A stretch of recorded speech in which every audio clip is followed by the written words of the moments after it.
Market, a place I'd been to before as a youngster with my father. Took me to the D&D canteen and enjoyed some cream cakes at the back of there. And of course in those days we used to have ministry graders, and we'd be involved as clerks doing the helping the weigh-in, the grading, and obviously recording by hand the prices received and the averages. I was employed, as I say, as a accounts clerk at the time, and I spent 10 years doing that. Did many other jobs as well. I particularly remember going on dispersal sales of pedigree Hereford cattle. Back with Mr. Bill Gallo, Mr. Julian Gallo, back in those times, the early 70s, particularly up and down the country, we were to Yorkshire, down to Bedford, all over the place. I moved on to become assistant then to Ken Like, who led me through a lot of very good times, both in professional work as well as booking and weighing at the local market. I remember when I was doing those two jobs, I always used to like to say, how much is that going to make? And I took an eye. And it's those times I think that my career's probably developed as I've enjoyed it all. I'd like to think that's probably helped me to remember names, faces, and addresses, which I think has been one of those hallmarks that I might be held with. My groundwork has been helpful. 1981 was an important time. The three auctioneering firms in Hereford combined to form Hereford Market Auctioneers. And of course that gave me the opportunity to work along with some other great auctioneers, thinking of Colin Manning, Brian Lambert, Danny Clifton, Mike Duffield. My pleasure to work along with those people.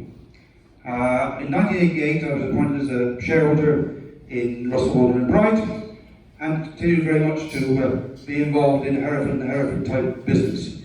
I was then selling store sheep under the auspices of Mr. Ken Like, also dairy cattle, and indeed many a dispersal sale. Now, over those years in the market, I've developed this store sheep section and always worked in the stores. There are a lot of vendors that supported me very well. I've had some great reduction dispersal sales, both in lamb ewes and lambs, and then moving on to store cattle with the dispersal of the cows and calves. It's been a very great pleasure to work for very many of you over those times. I thought of a few families that are probably with us for most of those times, in actual fact. I think particularly of those in our local village. For a family of the late Cliff Bowen, Bill Bevan, great stalwart names. And then of course we've got George and John Sedlocks from Cross Ash. Supporters have been with us for all of my 54 years, and indeed virtually every week of those years.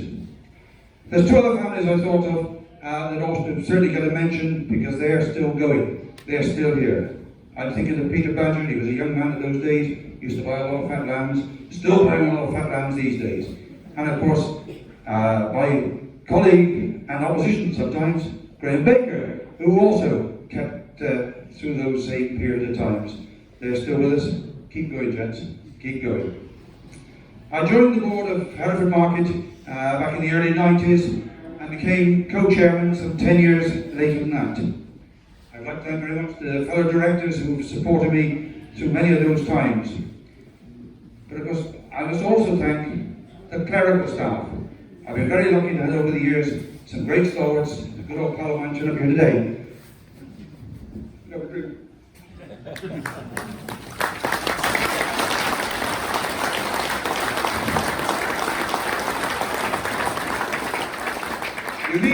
You need them. And of course there's the drovers. What a good team we've got. So many people say to me, you're so very lucky. Hereford is always busy, but the staff come to help you with those pens and gates, and they'll come with you and they'll work with you. And that's what I like to see. I've just singled out one particular man. Back in the early 70s, a young man came to join us. He's not so young now, but he's done everything for me. He's carried my rostrum, he's bought me water, he's drawn sheep, he's penned up, he's done everything. And it was me, Richie Rogers. I don't know if he's in the company or not with us. Okay.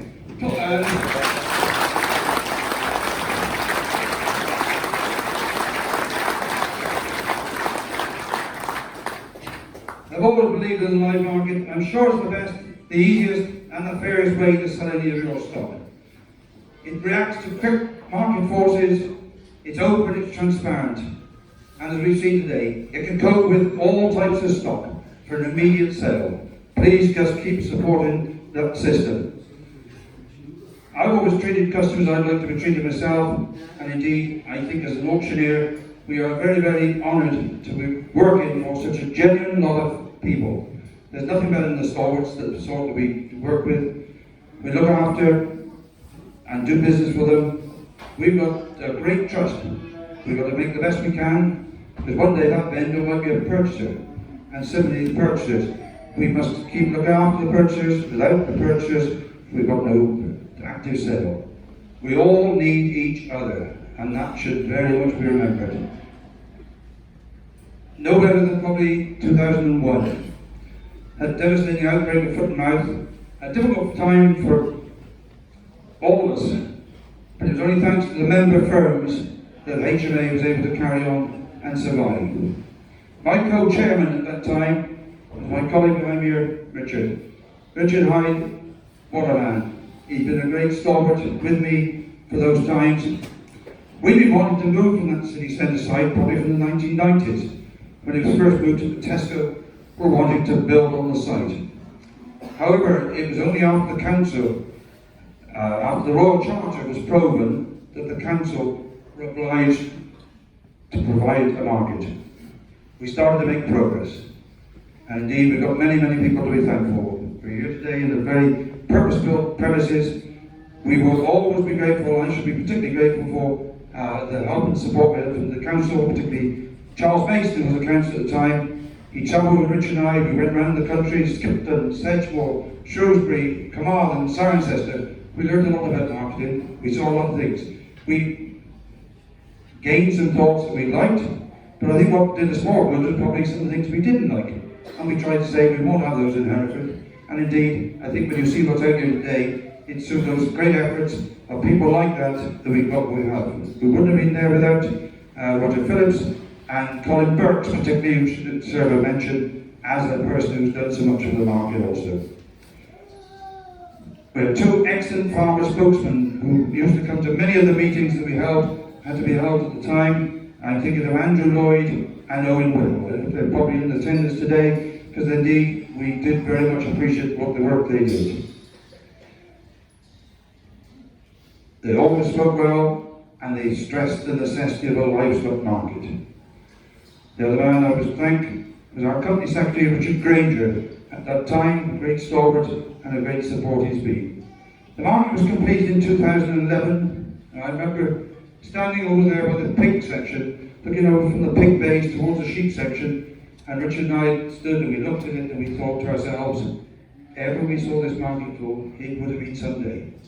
Well, it's history. You, good people, have made it work. We've helped you, but you've made it work. It's you we need to make it work. Since then, HMA has also extended, I think, on 4 occasions, and put tops on 4 occasions as well. So we've now got facilities here which the market has provided.